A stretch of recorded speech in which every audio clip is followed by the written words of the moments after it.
Hello आप सभी को। तो क्या हाल चाल, उम्मीद है कि जिंदाबाद ज़बरदस्त बेहतरीन होंगे। माय डियर स्टूडेंट्स, सबसे पहले तो आप सभी को सहृदय धन्यवाद करना चाहूँगा, क्योंकि आप सभी ने क्वाड्रेटिक इक्वेशन के फर्स्ट पार्ट में, आज हम लोग क्वाड्रेटिक इक्वेशन का पार्ट 2 करना चाहते हैं। फर्स्ट पार्ट में आप लोगों ने ढेर सारा प्यार दिया है, वो मैं आपको यहाँ पर दिखा देता हूँ। तो एक बहुत बहुत बहुत बहुत धन्यवाद। ऐसे ही आप अपना सपोर्ट मेरे को बनाए रखें। अगर आप ऐसे ही अपना सपोर्ट बनाए रखेंगे तो इस सपोर्ट के थ्रू ही मैं आपके मैथ्स के कॉन्सेप्ट को इतना आसान कर दूंगा, इस कॉन्सेप्ट मस्ती चैनल के थ्रू, कि आप मस्ती मस्ती में इस मैथ्स के सारे कॉन्सेप्ट आप सीख जाएंगे। My dear students, I hope जो लोग फर्स्ट पार्ट किए वो तो मेरे को जानते ही होंगे। जो लोग नहीं जानते हैं मैं आपको बता दूं, नहीं जानते हैं तो सिर्फ इतना मेरे को जान लीजिए कि आप जहां कहीं भी मैथ्स पढ़ रहे होंगे, जिस किसी भी स्कूल में पढ़ रहे होंगे, आपके स्कूल के टीचर से बेस्ट मैं यहाँ पे पढ़ाने वाला हूँ। और हर एक छोटी छोटी कॉन्सेप्ट बेसिक से लेकर के स्टैंडर्ड तक लेके जाने का वादा किया है मैंने आपसे। और जैसा कि हर एक वीडियो में चैलेंज करता हूँ, वो चैलेंज एक बार फिर से कर देता हूँ कि यहाँ पर एक चैप्टर कंप्लीट कर लीजिए। यहाँ पर एक चैप्टर कंप्लीट कर लीजिए। एक चैप्टर कंप्लीट करने के बाद आप चाहे आर डी शर्मा लगाएं, आर एस अग्रवाल लगाएं, एनसीईआरटी लगाएं या फिर एनसीईआरटी एग्जाम्पलर लगाएं, कोई भी बुक आप सॉल्व कीजिए। यहाँ पे एक चैप्टर कंप्लीट करने के बाद एक सिंगल क्वेश्चन नहीं बचेगा जो आपसे नहीं हो रहा होगा। तो ज़्यादा टाइम वेस्ट नहीं करेंगे, सीधा करते हैं क्लास को स्टार्ट। क्लास स्टार्ट करने से पहले बता देता हूँ कि चैप्टर का नोट्स अगर चाहिए, नोट्स का भी मैं थोड़ा सा लिंक यहाँ दिखा देता हूँ कि लिंक क्या दिखा देता हूँ कि देखिए, अगर ऐसा नोट्स चाहिए आप लोग को, पहला पेज ये, दूसरा पेज ये और तीसरा पेज ये, मतलब ऐसा नोट्स चाहिए मैथ्स का। हैंड रिटन नोट्स है, मेरे द्वारा लिखा हुआ नोट्स है। जो यहाँ पर पढ़ा रहा हूँ वो नोट्स, जो क्वेश्चन यहाँ सॉल्व करा रहा हूँ वो क्वेश्चन के सॉल्यूशंस आपको मिल जाएंगे। कैसे मिलेंगे? तो व्हाट्सएप ग्रुप का यहाँ पर मैंने डिस्क्रिप्शन में लिंक दे दिया है, वहाँ से आप व्हाट्सएप ग्रुप ज्वाइन करेंगे। ये क्लास कराने के बाद मैं वहाँ पर नोट्स दे दे रहा हूँ।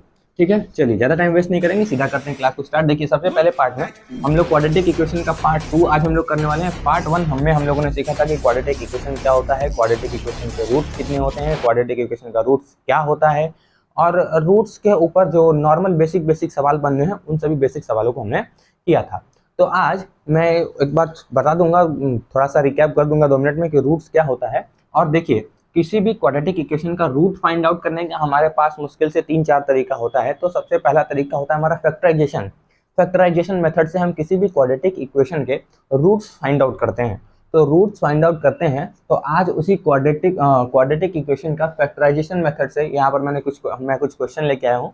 इस क्वाड्रेटिक इक्वेशंस का जो है कि बेहतरीन तरीके से हम लोग सीखेंगे कि कैसे फैक्टराइजेशन मेथड से। देखिए, factorisation method, splitting the middle term method आपने चैप्टर नंबर 2 में सीखा होगा।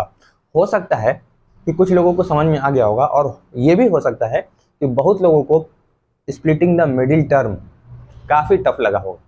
तो प्रॉमिस करता हूँ इस वीडियो के बिल्कुल लास्ट तक बने रहिएगा, बेहतरीन तरीके से स्प्लिटिंग द मिडिल टर्म आपको सिखा दूंगा, मेरा प्रॉमिस है आपसे। और बिल्कुल बेहतरीन तरीके से सीख जाएंगे, मैं आपको बता देता हूँ। उम्मीद है कि चैप्टर नंबर 2 में आप पढ़ के आए होंगे। तो थोड़ा सा ये रिकैप कराने के लिए 5-6 क्वेश्चन लेके आया हूँ, और 5-6 क्वेश्चन रिकैप कराने के लिए क्या आया हूँ, बेसिक से स्टार्ट किया है और देख लीजिए लेवल कहाँ तक गया है। ठीक है ना। चलिए थोड़ा सा बता देता हूँ कि रूट्स किसे कहा जाता है। देखिए, मैंने कहा था कि जैसे एक एग्जाम्पल ले लेते हैं। मैंने एक कोई क्वाड्रेटिक इक्वेशन ले लिया, x-4 = 0।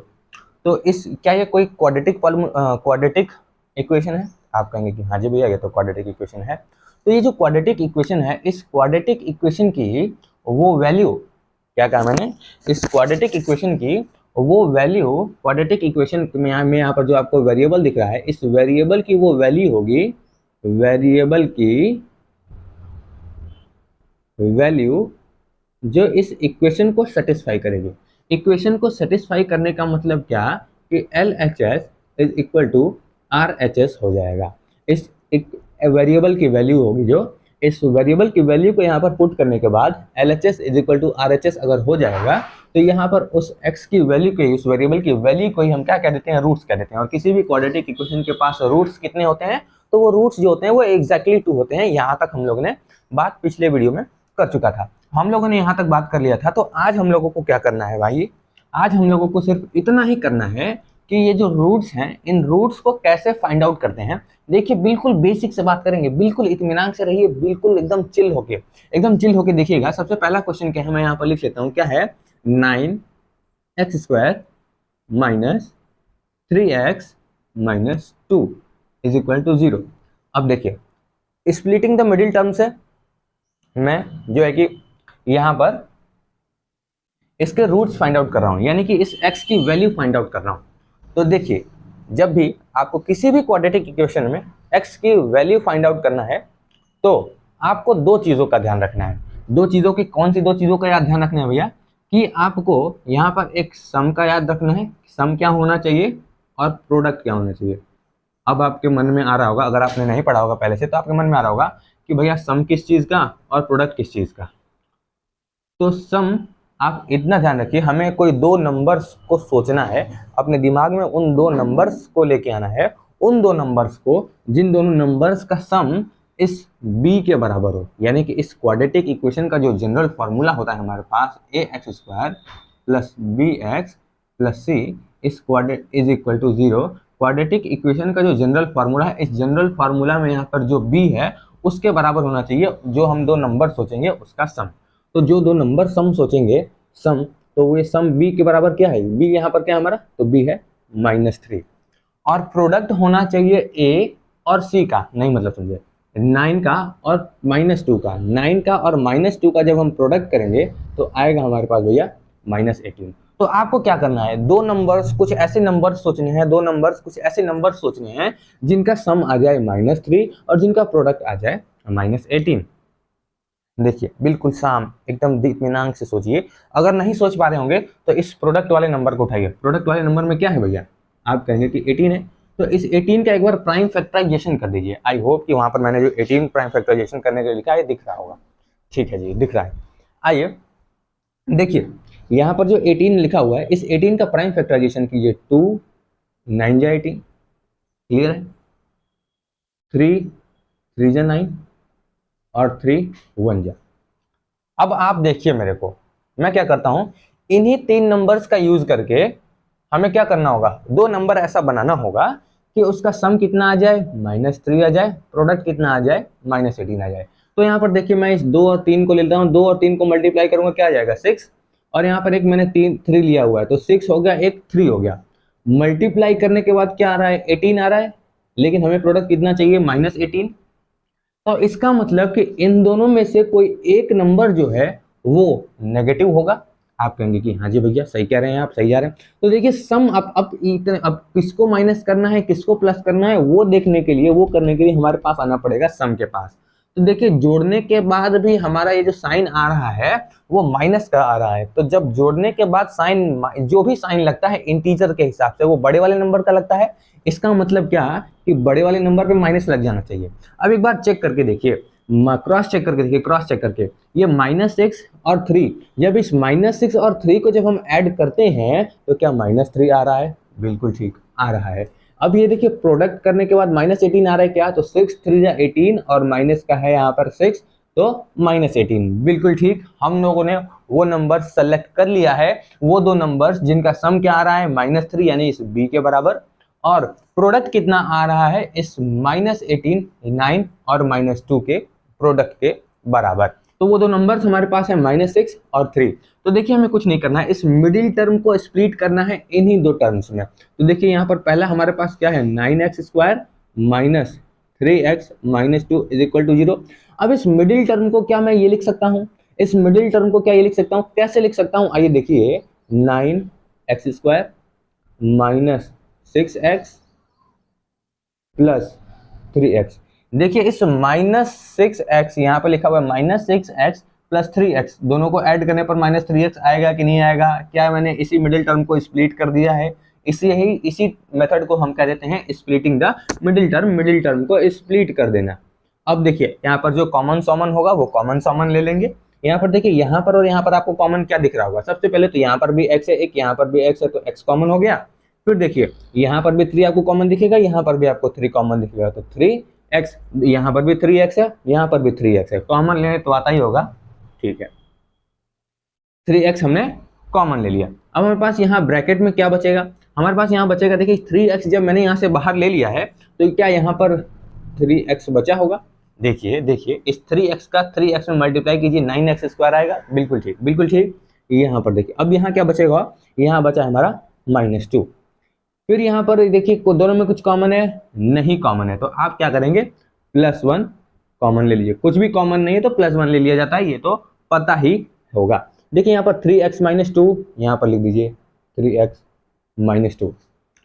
अब यहाँ पर भी 3x - 2 और यहाँ पर भी 3x - 2, दोनों जगह पे 3x - 2 कॉमन है। फिर लास्ट में हमारे पास क्या बचा, यहाँ पर बचा 3x + 1। अब यहाँ पर बारी बारी एक बार 3x - 2 बराबर 0 कीजिए, तो 3x = 2, x = 2/3। एक हमारे पास रूट ये आया, दूसरा रूट हमारे पास यहाँ से आएगा 3x + 1 = 0, तो x = -1/3। यानी कि मैंने क्या कहा था, किसी भी क्वाड्रेटिक इक्वेशन के पास जो रूट्स होते हैं वो एग्जैक्टली 2 होते हैं। एग्जैक्टली 2 होते हैं तो कहने का मतलब क्या, एक बार देखिए, एक x = 2/3 और x = -1/3। x की वैल्यू अगर एक बार 2/3 रखेंगे तो ये पूरे इक्वेशन यहाँ ये RHS के बराबर हो जाए, यानी कि 0 हो जाएगा। x की वैल्यू एक बार अगर हम -1/3 रखेंगे तो यहाँ पर RHS के इक्वल हो जाएगा, यानी कि ये पूरा 0 हो जाएगा। आई होप कि ये बेहतरीन तरीके से समझ में आया होगा। चलिए अब चलते हैं नेक्स्ट क्वेश्चन पर। पहला क्वेश्चन हो गया, अब दूसरे क्वेश्चन पे करते हैं। देखिए दूसरे क्वेश्चन का थोड़ा सा मैंने लेवल उठाया हुआ है और आपको यहाँ पर रूट्स देख के थोड़ा घबराहट होने लगा होगा, तो कुछ घबराने वाली बात नहीं है। बिल्कुल इत्मीनान से काम करेंगे। जो जो मैंने स्टेप यहाँ पे किया था वही वही स्टेप आप इसमें भी फॉलो करेंगे और बेहतरीन तरीके से सॉल्व होगा। आपको सिर्फ 2 ही चीजों का ध्यान रखना है कि सम क्या होगा, प्रोडक्ट क्या होगा। जैसे ही आप वो 2 नंबर्स ढूंढ लेते हैं, जैसे मैंने यहाँ पर -6 और 3 ढूंढ के दिखाया, जब यहाँ पे आप वो नंबर्स ढूंढ लेंगे तो देखिए ये क्वेश्चन भी आपके लिए कितना आसान हो जाएगा। चलिए आगे चलते हैं इसी के साथ और दूसरा वाला क्वेश्चन स्टार्ट करते हैं। दूसरा वाला क्वेश्चन लिख लो, यहाँ पर क्या है, √3x² + 10x + 7√3 = 0। आई होप चीजें यहां तक बिल्कुल बेहतरीन तरीके से समझ में आ रही होंगी। नहीं समझ में आई है कोई बात नहीं। देखिए इसको क्या करेंगे, क्या कहा मैंने, हमेशा आपको 2 चीजों का ध्यान रखना है। एक सम जो कि इस b के इक्वल होगा, सम कितना होना चाहिए, 10 होना चाहिए। प्रोडक्ट कितना होना चाहिए, इस 3 का और 7√3 के मल्टीप्लाई के बराबर होना चाहिए। √3 और 7√3 का मल्टीप्लाई क्या होगा, इधर देखिए, प्रोडक्ट भी आपको देखना है ना। प्रोडक्ट कितना होगा, देखिए प्रोडक्ट होगा हमारे पास √3 × 7√3 के बराबर। अब आप मेरे को बताइए, क्या इस प्रोडक्ट को हम यहाँ पर ये लिख सकते हैं कि √3 × 7 × √3। √3 में √3 का मल्टीप्लाई करेंगे तो वो 3 × 7 हो जाएगा, और 3 × जब 7 करेंगे तो 3 7 जा 21 हो जाएगा। क्लियर है, क्लियर है। अब देखिए ये नंबर जितना ही देखने में खतरनाक लग रहा था, सम और प्रोडक्ट देखिए कितना आसान हो गया। अब आप मेरे को बताइए, आप तो आपके दिमाग में डायरेक्ट आ गया होगा कि जब ये 21 है, प्रोडक्ट मल्टीप्लाई करने के बाद 21 होना चाहिए, ऐड करने के बाद 10 होना चाहिए, तो क्या वो 2 नंबर 7 और 3 ले लें, ये भी पॉजिटिव है ये भी पॉजिटिव है, नेगेटिव का कोई लोचा नहीं है। तो यानी कि क्या मतलब कि जोड़ने के बाद हमारे पास 10 आ जाना चाहिए और मल्टीप्लाई करने के बाद 21, तो 7 3 21 होता है, 7 और 3 को ऐड करेंगे वो 10 हो जाएगा। आइए इस मिडिल टर्म को यहाँ पर हम स्प्लिट कर देते हैं, √3x² + 10x + 7√3 = 0। इस मिडिल टर्म को यहाँ पर मैं स्प्लिट कर रहा हूँ। देखिए 3x² + 3x + 7x + 7√3। क्या आप लोगों के मन में ये आ रहा है क्या कि भैया देखिए इस मिडिल द स्प्लिटिंग टर्म को हम यहाँ पर 10x लिखे हुए हैं, तो क्या यहाँ पर आपने लिखा है 3x + 7x, क्या हम 7x + 3x नहीं लिख सकते हैं, लिख सकते हैं। तो आपको फिर से क्वेश्चन होगा, क्या कोई फर्क पड़ेगा, नहीं कोई फर्क नहीं पड़ेगा आंसर में। जो रूट्स हमें निकल के आने वाली हैं वो 7 को इधर रखें तो भी वही आएगा, 7 को इधर रखें तो भी वही आएगा। ठीक है, चलिए आगे चलते हैं। देखिए यहाँ पर और यहाँ पर क्या कॉमन है, मुझे तो साफ साफ सबसे पहले इन दोनों में कॉमन x दिख रहा है। बोलिए भाई क्या कॉमन दिख रहा है, x दिख रहा है। बोलिए क्लियर है, आप कहेंगे कि हाँ जी भैया क्लियर है। देखिए अब यहाँ पर √3 है, यहाँ पर इस 3 को मैं √3 × √3 लिख सकता हूँ। तो क्या यहाँ पर मेरे पास √3 x कॉमन है, x यहाँ भी बचेगा, क्या यहाँ पर बचेगा सिर्फ x और यहाँ पर क्या बचेगा x + √3। बोलिए सही है, बोलिए सही है, आप कहेंगे कि हाँ जी भैया सही है। अब देखिए यहाँ पर कुछ कॉमन लेने में घबराहट तो नहीं हो रही होगी। देखिए 7 यहाँ भी है, 7 यहाँ भी है, बस 7 ले लेते हैं यहाँ पर कॉमन। 7 कॉमन ले लेंगे, यहाँ बचेगा x plus √3 is equal to 0 यहाँ पर हो जाएगा x प्लस √3 दोनों ही ब्रैकेट में, दोनों ही तरफ दिख रहा है, और यहाँ पर हो जाएगा एक ब्रैकेट में √3x plus 7 is equal to 0। बोलिए सही है। यहाँ से x इज इक्वल टू -√3 आ जाएगा, और यहाँ से x is equal to -7 upon में √3 आ जाएगा। क्या हमारे पास रूट्स की वो दो वैल्यू निकल गई? भैया मैं तो ऐसे कर रहा हूँ कि यहाँ 3x प्लस 7x रख रहा हूँ, तो आपका तो आ गया है। मैं ऐसे कर रहा था कि पहले 7x लिखा था, फिर बाद में 3x लिखा था। आइए वो वाला भी करके दिखा देता हूँ। देखिए x की वैल्यू यहाँ पर भी जो आई है, बाद में भी वही आएगी। आइए मैं यहाँ पर 7x और यहाँ पर 3x करके भी दिखा देता हूँ। थोड़ा सा आपको उस टाइम पर दिमाग लगाना पड़ेगा। क्या दिमाग लगाना पड़ेगा? आइए देखिए क्या दिमाग लगाना पड़ेगा। यहाँ पर मैंने क्या लिखा? यहाँ पर लिखना है हमें 7x प्लस 3x। बोलिए सही है, आप कहेंगे हाँ जी सही है। देखिए यहाँ और यहाँ आपको कॉमन क्या दिख रहा है? सिर्फ x कॉमन दिख रहा है और कुछ भी नहीं। तो जो बचा है वो यहाँ पर लिख दीजिए। यहाँ क्या है? √3x प्लस 7, और तो कुछ नहीं है, और तो कुछ नहीं है। ठीक है, कुछ नहीं है। यहाँ क्या क्या कॉमन दिख रहा है आपको? अब देखिए भैया मैं यहाँ कॉमन नहीं ले पा रहा हूँ, तो देखिए कुछ मत करिए। ये आपको पता है कि यहाँ वाले जो ब्रैकेट में आता है वही यहाँ वाले ब्रैकेट में भी आता है, तो यहाँ वाले ब्रैकेट में आप लिख दीजिए √3x प्लस 7। बोलिए सही है। अब देखिए, अब इस देखिए यहाँ पर 7 है, यहाँ पर 7√3 है, तो यहाँ से बाहर क्या निकाला गया होगा? आप कह देंगे कि भैया √3 निकाला गया होगा प्लस में। अब मल्टीप्लाई करके देख लीजिए। फिर देखिए एक ब्रैकेट में क्या है यहाँ पर √3x प्लस 7, एक ब्रैकेट में, दूसरे ब्रैकेट में हो जाएगा x प्लस √3। यहाँ से x की वैल्यू आ जाएगी -7 अपॉन में √3 जो कि पहले आया था, और यहाँ पे आ जाएगा x इज इक्वल टू -√3। बोलिए ये भी पहले आया था। तो x की वैल्यू यानी कि स्प्लिटिंग द मिडिल टर्म में आप इधर कैसे भी लिख लें, आंसर में कोई फर्क तो नहीं आने वाला है। समझ गए? समझ गए ना? चलिए दूसरा वाला क्वेश्चन भी हो गया। अब हम बात करते हैं यहाँ पर थर्ड क्वेश्चन में। बात करते हैं हम यहाँ पर थर्ड क्वेश्चन में। आई होप कि बिल्कुल यहाँ पर क्लियर चल रहा होगा। ठीक है जी, बिल्कुल सही चल रहा है, बिल्कुल सही। चलिए अगला क्वेश्चन करते हैं। अगला क्वेश्चन है जो हमारा ये हमने कौन सा किया था? दूसरा क्या था? हाँ अब तीसरा करना है। चलिए अब कहेंगे कि भैया दूसरा वाला तो आसान था, तीसरा वाला ये नंबर कैसे सोचने पड़ेंगे कि जोड़ के 2√2 आ जाए। कुछ नहीं करना पड़ेगा, आओ देखो कितना आसान है। आओ देखो कितना आसान है। उतना ही आसान है जितना अभी तक हम लोगों ने किया हुआ है। x² plus 2√2 x minus 6 is equal to 0। बोलिए सही है, आप कहेंगे कि हाँ जी भैया सही है। आइए स्टार्ट करते हैं।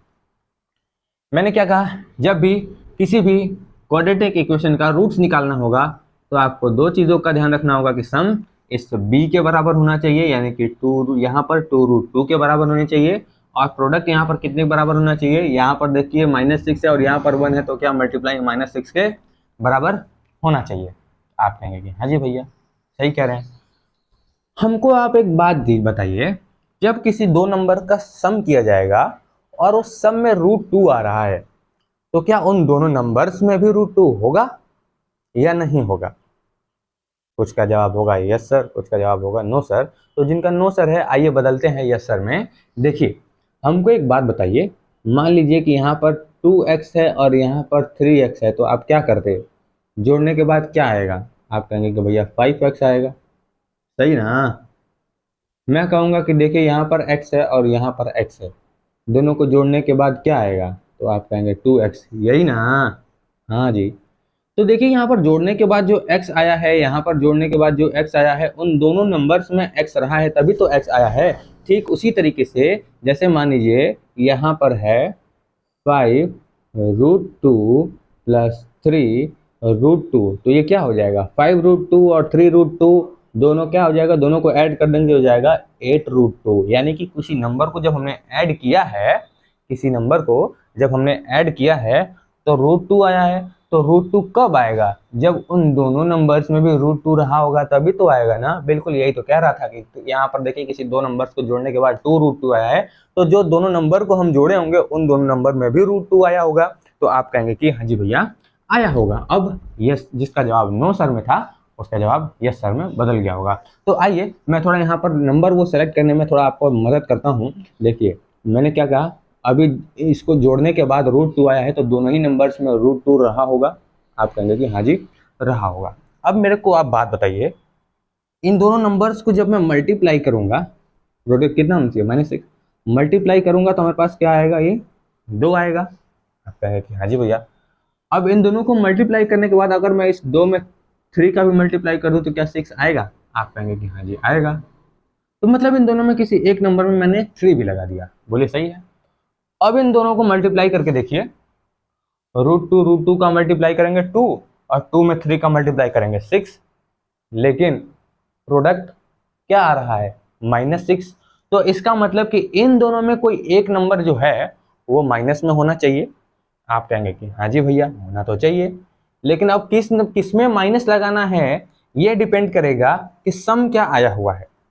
सम क्या आया हुआ है, तो देखिए यहाँ पर जो नंबर आया हुआ है वो पॉजिटिव आया हुआ है। इसका मतलब जो बड़ा वाला नंबर होगा वो पॉजिटिव होगा, जो छोटा वाला नंबर होगा वो नेगेटिव होगा। तो देखिए यहाँ पर जो छोटा वाला नंबर है वो कौन सा है, ये वाला है, और बड़ा वाला ये वाला है।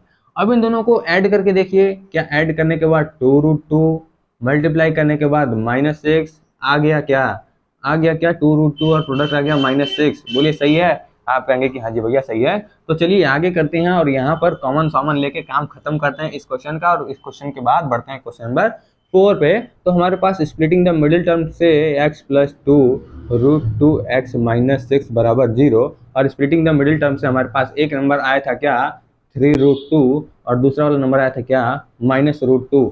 तो मैं यहाँ पर लिख देता हूँ x² प्लस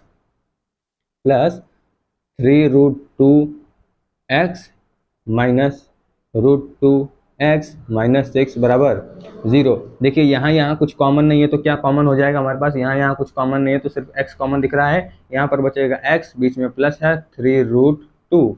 अब देखिए यहाँ वाले ब्रैकेट में जो वही यहाँ वाले ब्रैकेट में भी आएगा x + 3√2। अब आप मेरे को बताइए यहाँ से यहाँ से यहाँ पर सिर्फ x बचा है तो बाहर कॉमन क्या चीज़ लिया गया होगा, कॉमन यहाँ पर बाहर लिया गया होगा -√2। देखिए -√2 मैंने बाहर लिया है, तो -√2 का मल्टीप्लाई इस x में करेंगे तो -√2x हो जाएगा, -√2 का मल्टीप्लाई इसमें करेंगे तो वो -6 हो जाएगा। बिल्कुल क्लियर है। अब यहाँ पर एक बचेगा x + 3√2 और दूसरे वाले में बचेगा क्या x - √2। बोलिए सही है, बोलिए क्लियर है। आप कहेंगे कि हाँ जी भैया क्लियर है, ठीक है। देख लीजिए अब यहाँ से x की वैल्यू आ जाएगी हमारे पास -3√2, यहाँ से x की वैल्यू आ जाएगी x = √2। बोलिए क्लियर है, बोलिए सही है। लेट मी चेक, एक बार मैं आंसर मिला लेता हूँ कि क्या आंसर मेरा सही आया है कि गलत आया है।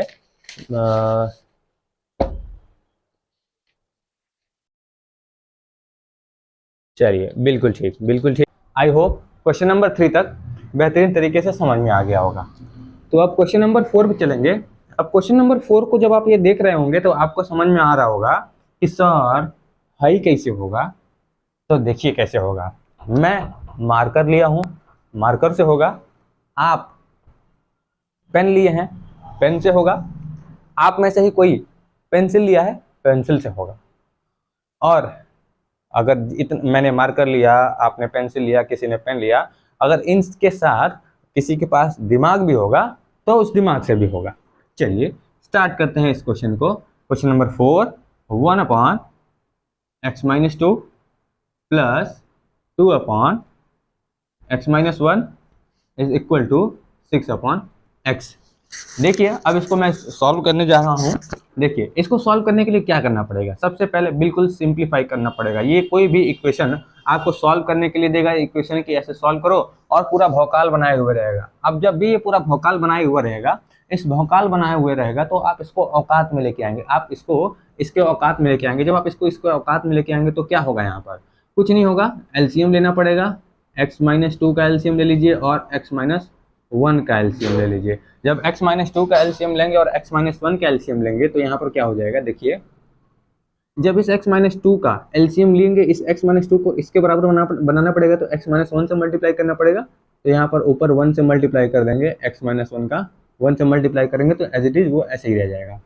फिर यहाँ पर क्या होगा, इसको बनाने के लिए x-2 से मल्टीप्लाई करना पड़ेगा, तो यहाँ ऊपर 2 से भी हमको मल्टीप्लाई करना पड़ेगा, x-2 से इज इक्वल टू 6/x। यहाँ तक क्लियर है? तो आप कहेंगे कि हाँ जी क्लियर है।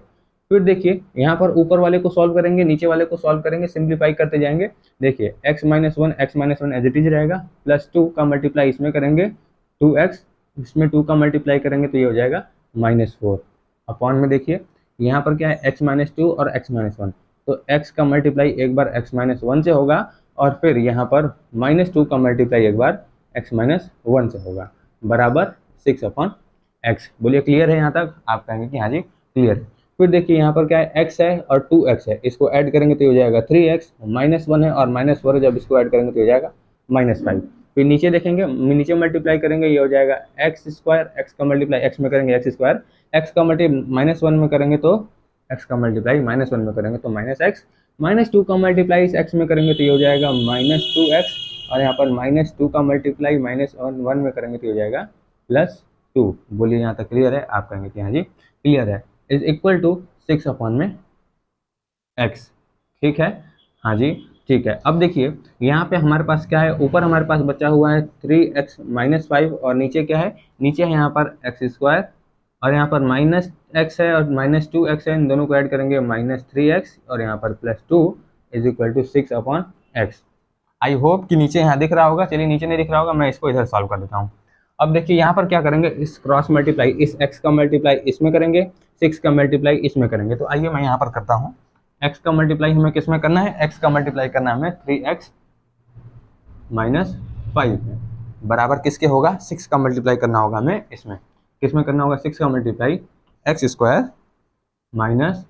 3x + 2 में। आई होप कि दिख रहा होगा साइड में आपको पूरा।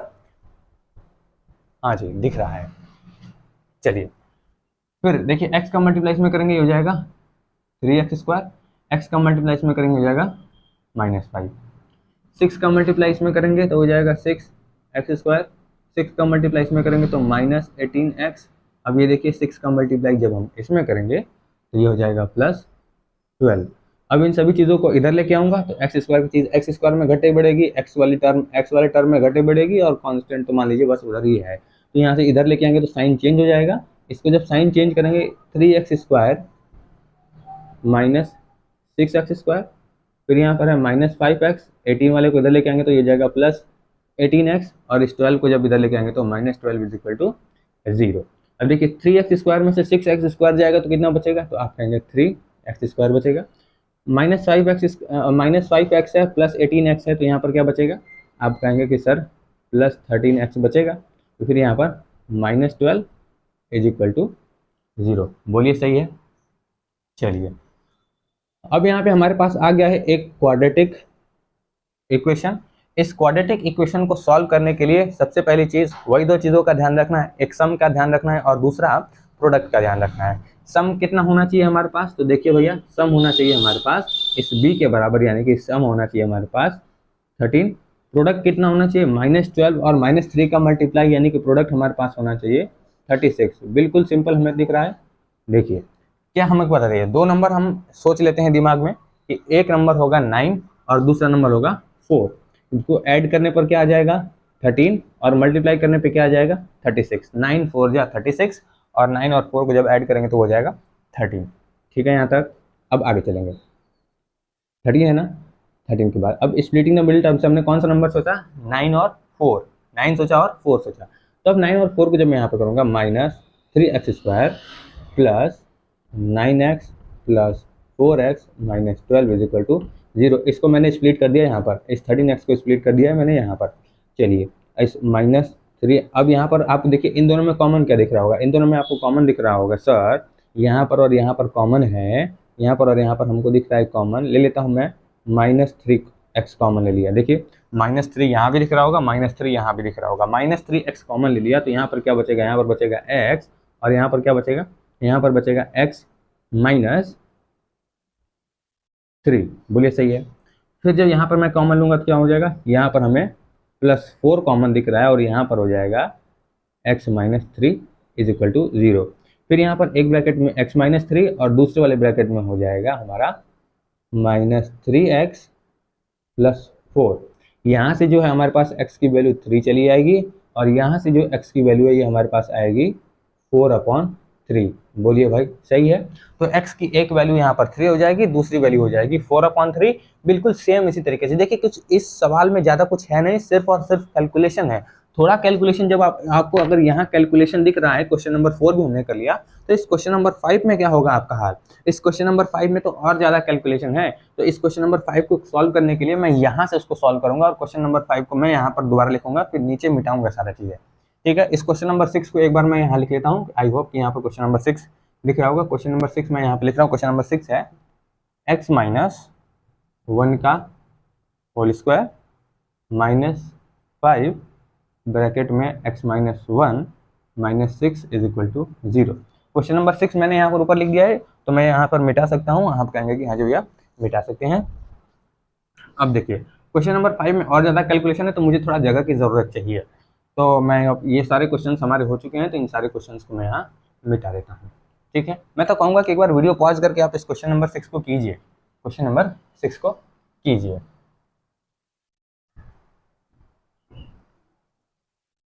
आगे चलेंगे क्वेश्चन नंबर 5 को करने के लिए। क्वेश्चन वीडियो पॉज करके क्वेश्चन नंबर 5 कीजिए। मैं यहाँ पर लिख रहा हूँ क्वेश्चन नंबर 5 क्या है, x माइनस 1 अपॉन में x माइनस 2, फिर प्लस में x माइनस 3 अपॉन में x minus 4 is equal to 3 whole 1/3 comma x is not equal to 2,4। चलिए जी, आई होप अब आप इस क्वेश्चन नंबर 5 के लिए भी रेडी होंगे बिल्कुल बेहतरीन तरीके से। देखिए मैंने आपसे स्टार्टिंग में ही कहा था मैं आपको बिल्कुल एडवांस तक लेके चलूंगा। तो इस क्वेश्चन में ज़्यादा कुछ है नहीं, सिर्फ और सिर्फ कैलकुलेशन है। तो कैलकुलेशन के लिए आप हमेशा तैयार रहें और कैलकुलेशन आप प्रैक्टिस किए रहेंगे, तभी बोर्ड में भी नया कैलकुलेशन आएगा, तो आप उससे घबराएंगे नहीं। चलिए आगे करते हैं। x माइनस 2 x माइनस 4 क्या एलसीएम लेना पड़ेगा यहाँ पर। अब देखिए आप कहेंगे कि भैया यहाँ पर ये क्यों दिया है x is not equal to 2,4। तो देखिए अगर x की वैल्यू अगर आप 2 ले लेंगे तो यहाँ पर ये पूरा 0 हो जाएगा, और 0 हो जाएगा तो किसी भी नंबर को अगर आप 0 से डिवाइड करेंगे तो उसकी वैल्यू नॉट डिफाइंड होती है, उसको डिफाइन नहीं किया जा सकता, उसको सॉल्व नहीं किया जा सकता। इसी वजह से दिया है, इसका कुछ खास रोल नहीं है, सिर्फ आपको इसी पे ध्यान देना है। ठीक है, एलसीएम क्या हो जाएगा, x माइनस 2 और दूसरे ब्रैकेट में x माइनस 4। अब देखिए इसको x माइनस 2 को ये पूरा बनाने के लिए x माइनस 4 से मल्टीप्लाई करना पड़ेगा, तो ऊपर भी x माइनस 4 से मल्टीप्लाई करना पड़ेगा। इसका मतलब x माइनस 1 में मल्टीप्लाई करना पड़ेगा किसका, x माइनस 4 का। बोलिए सही है। फिर बीच में यहाँ प्लस है और यहाँ पर है x माइनस 3, तो x माइनस 3 रखेंगे। लेकिन इस x माइनस 4 को ये पूरा बनाने के लिए x माइनस 2 से मल्टीप्लाई करना पड़ेगा, तो x माइनस 3 में भी x माइनस 2 का मल्टीप्लाई होगा इज इक्वल टू 3 होल 1/2 को हम ये लिख सकते हैं क्या, 10/3। 9 3 3 9 प्लस 1 10 10/3। अब इसको हमें सिंप्लीफाई करना है। सिंप्लीफाई करने के लिए देखिए x का मल्टीप्लाई एक बार इन दोनों में होगा और -1 का मल्टीप्लाई इन दोनों में होगा। तो आइए करते हैं, x ब्रैकेट में x माइनस 4, फिर दूसरे वाले ब्रैकेट में क्या होगा -1 x माइनस 4, फिर यहाँ पर प्लस है, फिर यहाँ पर x ब्रैकेट में x माइनस 2, फिर यहाँ पर होगा -3 ब्रैकेट में x माइनस 2 अपॉन में यहाँ पर देखिए x ब्रैकेट में x माइनस 4 -2 ब्रैकेट में x minus 4 is equal to 10/3।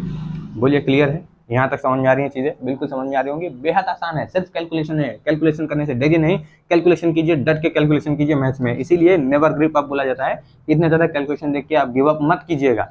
चलिए यहाँ पर क्या है, x का मल्टीप्लाई जब इसमें करेंगे तो ये क्या हो जाएगा, एक्स स्क्वायर। x का मल्टीप्लाई जब इस -4 में करेंगे तो कितना हो जाएगा, -4x। फिर यहाँ पर -1 का मल्टीप्लाई x में करेंगे तो क्या, -x। -1 का मल्टीप्लाई -4 में करेंगे तो क्या, +4। फिर यहाँ पर देखिए x का मल्टीप्लाई x में करेंगे तो कितना, +x²। x का मल्टीप्लाई -2 में करेंगे तो कितना, -2x। फिर यहाँ पर आगे चलेंगे, यहाँ पर -3 हुआ है, -3 का मल्टीप्लाई x में करेंगे तो क्या, -3x। -3 का मल्टीप्लाई -2 में करेंगे तो कितना, +6। बोलिए क्लियर है। ऊपर वाला तो हमने कर लिया। नीचे वाला देखते हैं, x का मल्टीप्लाई x में करेंगे तो कितना एक्स स्क्वायर, x का मल्टीप्लाई -4 में करेंगे तो कितना -4x, -2 का मल्टीप्लाई x में करेंगे तो कितना -2x, -2 का मल्टीप्लाई -4 में करेंगे तो कितना +8। बोलिए क्लियर है, और इज इक्वल टू 10/3। नीचे यहाँ तक दिख रहा है कि नहीं? चलिए, अगर नीचे दिख रहा होगा तो मैं एक स्टेप और कर देता हूँ नीचे। चलिए ठीक है, दिख रहा है, एक स्टेप और कर देते हैं। यहाँ पर एक स्टेप और है, देखिए एक्स स्क्वायर, और क्या है यहाँ पर एक्स स्क्वायर दिख रहा है, एक एक्स स्क्वायर यहाँ पे, एक एक्स स्क्वायर यहाँ पे, दोनों को ऐड करेंगे तो ये कितना हो जाएगा 2x स्क्वायर। यहाँ पर देखिए -4x -x -5x, क्लियर है। फिर यहाँ पर देखिए -5x और -2x -7x -7x और -3x कितना -10x। फिर यहाँ पर देखिए, यहाँ पर क्या है 4 है और ये 6 है, दोनों को ऐड करेंगे तो 10 हो जाएगा। अपॉन में यहाँ पर क्या है एक्स स्क्वायर लिख दीजिए। फिर यहाँ पर क्या है -4x -2x, दोनों को ऐड करेंगे -6x। फिर यहाँ पर +8 है, 8 कर दीजिए, इज इक्वल टू 10/3। अब इसके बाद इसका क्रॉस मल्टीप्लिकेशन इसमें है, इसका क्रॉस मल्टीप्लिकेशन इसमें है।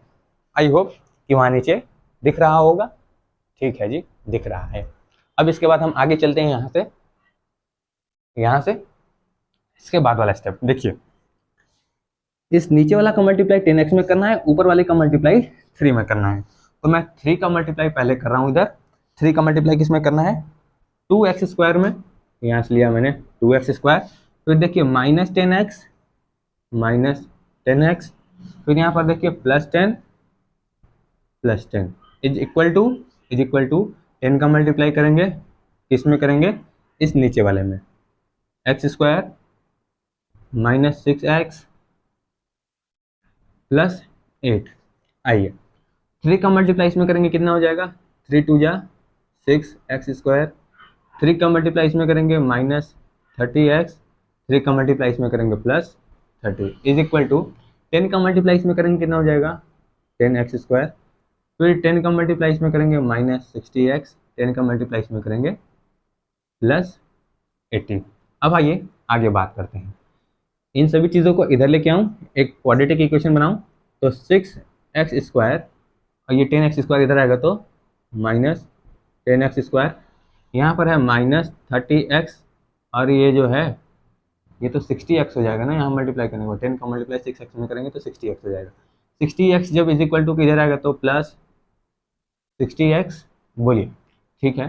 फिर उसके बाद यहाँ पर +30 है और इस 80 को इधर लेके आएंगे तो ये हो जाएगा -80 इज इक्वल टू 0। ये देखिए 6x स्क्वायर में से 10x स्क्वायर जाएगा तो -4x स्क्वायर, -30x है +60x तो क्या यहाँ पर +30x हो जाएगा, हाँ जी हो जाएगा। +30 -50 तो यहाँ क्या ये -50 इज इक्वल टू 0 हो जाएगा। अब देखिए क्या आप इस पूरे इक्वेशन में 2 से डिवाइड करके छोटा कर सकते हैं, तो आप कहेंगे कि हाँ जी कर सकते हैं। तो 2 से डिवाइड करके इसको छोटा कर लीजिए, 2x स्क्वायर, यहाँ पर क्या हो जाएगा +15x, यहाँ पर हो जाएगा -25 इज इक्वल टू 0। अब सिक है इस ये क्वाड्रेटिक इक्वेशन आएगा। इस क्वाड्रेटिक इक्वेशन को सॉल्व करने के लिए हमारे पास सम क्या होना चाहिए, सम होना चाहिए 15 और प्रोडक्ट कितना होना चाहिए, प्रोडक्ट होना चाहिए इस -2 को और -25 को मल्टीप्लाई करेंगे तो हो जाएगा 50। देखिए कितना आसान हो गया, सम आना चाहिए 15 और प्रोडक्ट आना चाहिए 50। तो बताइए 5 का और 10 का मल्टीप्लाई करेंगे तो 50 हो जाएगा, 5 और 10 को जोड़ेंगे तो 15 हो जाएगा। बिल्कुल ठीक, बिल्कुल ठीक, एकदम आसान बनते जा रहा है। 2x स्क्वायर यहाँ पर क्या हो जाएगा +10x +5x -25 is equal to 0। बोलिए सही है, आप कहेंगे कि हाँ जी भैया सही है। अब देखिए यहाँ पर क्या है, यहाँ पर आपको कुछ कॉमन दिख रहा है तो आप कहेंगे कि हाँ जी भैया -2x कॉमन दिख रहा है, यहाँ पर बच जाएगा x +5 अब यहाँ पे क्या कॉमन लेंगे आप, यहाँ से आप कॉमन ले लेंगे -5, यहाँ पर बच जाएगा x +5 इज इक्वल टू 0।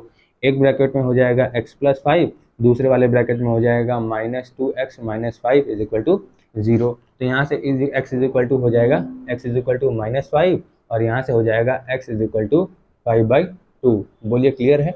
दो x की दोनों रूट्स हमारे पास चली आई हैं। ज़्यादा कुछ नहीं है इस क्वेश्चन में, ज़्यादा कुछ नहीं है इस वाले में, सिर्फ और सिर्फ कैलकुलेशन था और ये कैलकुलेशन बिल्कुल आसान है, बिल्कुल बेसिक चीज़ें हैं जो आप 6, 7, 8 में करते आए हुए हैं, वही सारा सिर्फ इसमें कैलकुलेशन था।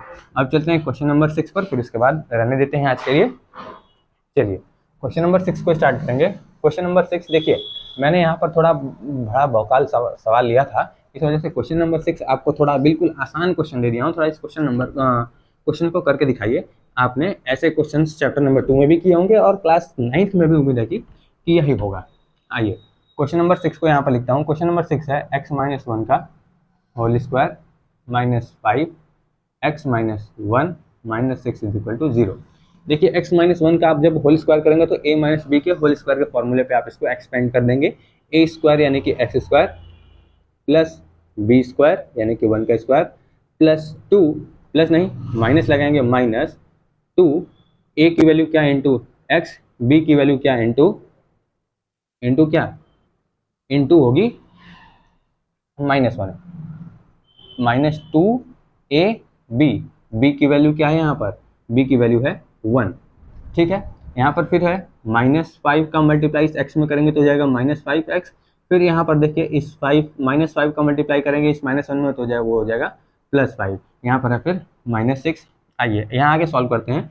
x स्क्वायर प्लस 1, यहाँ पर है -2x, यहाँ पर है -5x प्लस 5 -6। यहाँ पर x स्क्वायर और कहीं नहीं है तो सिर्फ x स्क्वायर रहने दीजिए। यहाँ पर +1 है +5 है, दोनों को जोड़ के +6 कर दीजिए। यहाँ पर -2x है प्लस 5x है, दोनों को ऐड करके -7x कर दीजिए। फिर इसके बाद देखिए यहाँ पर आपके पास -6 पड़ा हुआ है। ये देखिए +6 से -6 यहाँ खत्म हो जाएगा और यहाँ पर इक्वल टू 0 साथ में चलता आ रहा है तो यहाँ पर इक्वल टू 0 साथ में लगा देंगे। यहाँ पर बचा हमारे पास क्या, x square -7x is equal to 0। अब कहेंगे कि भाई यहाँ पर तो c तो बचा ही नहीं है, तो कुछ नहीं करना है, c बचा ही नहीं है तो स्प्लिटिंग द मिडिल टर्म पे जाना ही क्यों, स्प्लिटिंग द मिडिल टर्म पर मत जाइए। यहाँ पर सिर्फ कॉमन ले लीजिए आप, x कॉमन ले लेंगे तो यहाँ बचेगा x-7 इज इक्वल टू 0। देखिए आपके पास दो फैक्टर आ गया, एक x है और दूसरा है x-7, तो एक बार x इज इक्वल टू 0 कर लीजिए और एक बार ले लीजिए x-7 इज इक्वल टू 0। तो यहाँ पर x की वैल्यू तो 0 आ ही गई और दूसरा आप यहाँ पर देखिए x इज इक्वल टू 7 आ जाएगा। बोलिए क्लियर है?